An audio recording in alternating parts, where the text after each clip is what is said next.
جبرائیل علیہ السلام نے رب کی بارگاہ میں عرض کی میرے پروردگار ہمیں اجازت دے دے، آج تیرے محبوب کے گھر میں محبوب آیا ہے، آج تیرے محبوب کے گھر میں اس کا لاڈلا حسین آیا ہے، کہ ہم کیوں نہ اسے مبارکباد دینے کے لیے جائیں۔ حسین کی آمد کی مبارکباد ہم بھی نبی کی بارگاہ میں پیش کرنے کے لیے جانا چاہتے ہیں۔ پروردگار عالم نے ارشاد فرمایا اے جبرائیل مبارکباد دینے تو جا رہے ہو، پہلی مبارکباد ہماری ہونا چاہیے۔ جبرائیل علیہ السلام فرشتوں کے جلوس کو ساتھ میں لیتے ہیں، میرے نبی کے مکان، میرے نبی کے لاڈلے امام حسین کی ولادت کی مبارکباد دینے کے لیے مولا علی شیر خدا کے مکان پہ تشریف لا رہے ہیں۔ فرشتے خوشیاں منا رہے ہیں، جبرائیل خوشیاں منا رہے ہیں، میکائیل خوشیاں منا رہے ہیں۔ حضرت جبرائیل علیہ السلام فرشتوں کے جلوس کو لے کر کے آ رہے تھے۔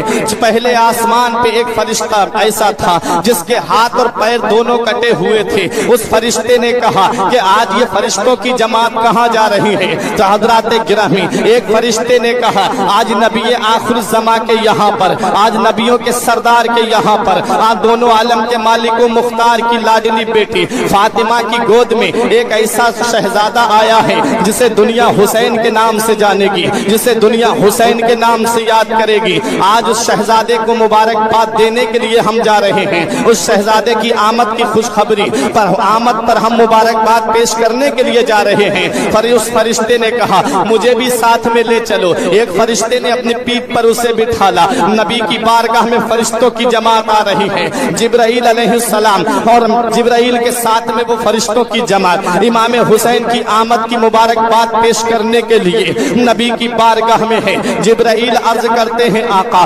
پروردگار عالم آپ کو سلام فرماتا ہے۔ حضرات گرامی امام حسین کی آمد پر فرشتے مبارکباد پیش کر رہے ہیں۔ ایک فرشتے پر نظر میرے نبی کی پڑی جس کے ہاتھ اور پیر دونوں کٹے ہوئے تھے۔ میرے آقا نے ارشاد فرمایا اس فرشتے کے ہاتھ اور پیر کیسے کٹے؟ تو ایک اس فرشتے نے کہا آقا میرے ہاتھ اور پیر کٹنے کی یہ وجہ ہے کہ میں پہلے آسمان پہ رہتا تھا، میری نظر ایک دن زمین پر پڑی، میں نے ایک ایسے آدمی کو دیکھا جس کے ہاتھ اور پیر دونوں کٹے ہوئے تھے۔ میری زبان سے یہ نکل گیا کہ یہ انسان کیسا انسان ہے، اس کا جینا بھی کوئی جینا ہے، اس کے جینے سے تو اس کا مر جانا بہتر ہے۔ نہ تو اس کے ہاتھ سلامت ہیں، نہ تو اس کے پیر سلامت ہیں۔ اللہ کو یہ بات اتنی بری لگی کہ اللہ نے میرے ہاتھ اور پیر دونوں کاٹنے کا حکم دے دیا۔ حضرات گرامی یہاں سے ہمیں پتہ چلتا ہے اگر کسی میں کوئی نقص ہے تو ہمیں اس کا مذاق نہیں اڑانا چاہیے۔ یہاں سے ہمیں پیغام ملتا ہے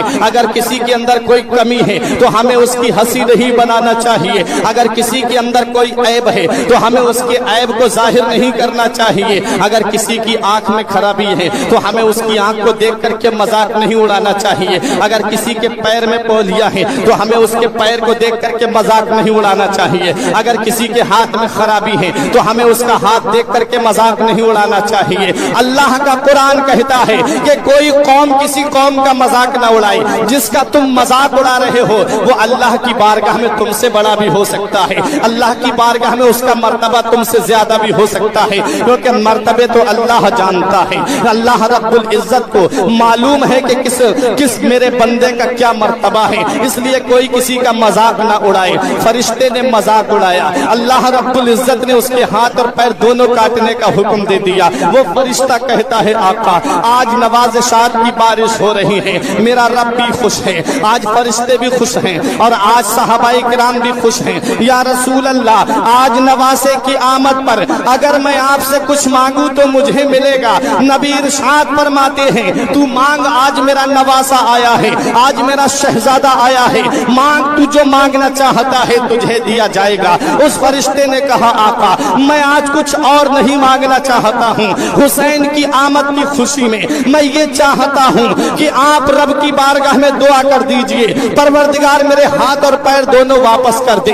میرے نبی نے فرمایا بس اتنا سا۔ میرے نبی نے امام حسین کو اپنی آغوش میں لیے ہوئے تھے، جو جس چادر میں حسین لیتے ہوئے تھے اس چادر کا ایک کنارہ اس فرشتے کے ہاتھ اور پیر پر مس کر دیا۔ قسم خدا کی اس کے ہاتھ بھی واپس آ جاتے ہیں، اس کے پیر بھی واپس آ جاتے ہیں۔ وہ امام حسین جس کی